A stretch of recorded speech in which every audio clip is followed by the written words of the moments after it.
Comment la famille, l'école et les loisirs peuvent-ils être des lieux d'émancipation pour l'enfant et pour l'adolescent?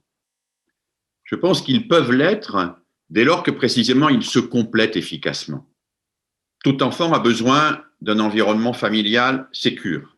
Il a besoin de parents qui l'accueillent dans le monde, qui lui font découvrir le monde et qui lui permettent d'entrer progressivement dans un univers en lui donnant les clés qui lui permettent de survivre et puis de vivre.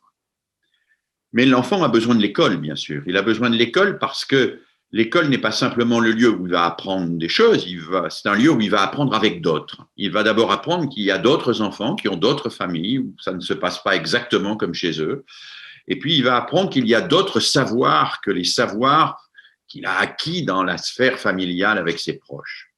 L'école va avoir un objectif qui est d'élargir le cercle progressivement. À l'école, on découvre qu'il existe au-delà de ma famille d'autres familles, au-delà de mon quartier d'autres quartiers, au-delà de mon pays d'autres pays, au-delà des pays un univers dont je suis solidaire et au sein duquel je suis partie prenante. Voilà, cette découverte de l'altérité des humains et l'altérité de la nature est au cœur de l'expérience scolaire.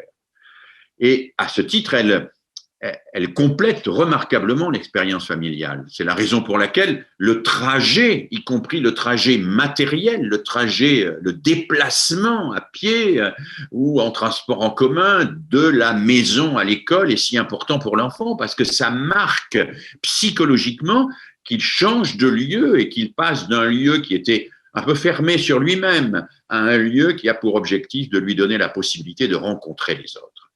Mais l'école et la famille sont des lieux essentiels, mais ils ne se suffisent pas eux-mêmes. Je crois que pour que l'enfant et l'adolescent se développent, il faut un troisième type de lieu. Alors nous les appelons souvent les tiers-lieux, même si ce terme a été utilisé pour désigner d'autres choses.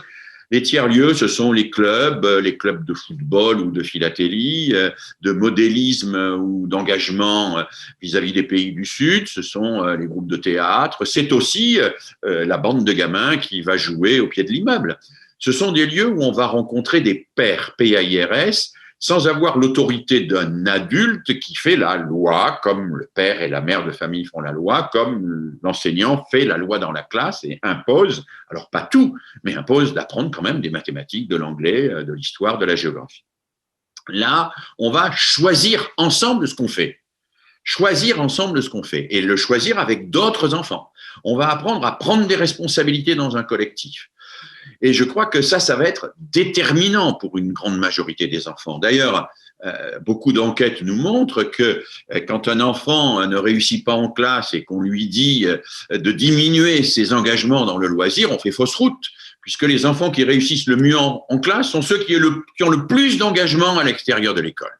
Hein, parce qu'ils y apprennent des choses qui viennent féconder ce qu'ils apprennent à l'école. Alors donc, l'émancipation pour un enfant, et je vais le dire d'une manière un peu provocatrice, eh bien, c'est le fait de lui proposer des lieux entre lesquels il peut se déplacer. C'est ne pas l'enfermer ni dans la famille, ni dans l'école, ni dans les loisirs, mais c'est lui donner la possibilité d'aller de l'un à l'autre et de confronter les uns et les autres, de trouver dans l'école des occasions de contredire ce qu'il entend en famille, de trouver dans les loisirs des occasions de s'engager dans des activités qui ne lui ont été proposées ni à l'école, ni en famille, et ainsi de suite.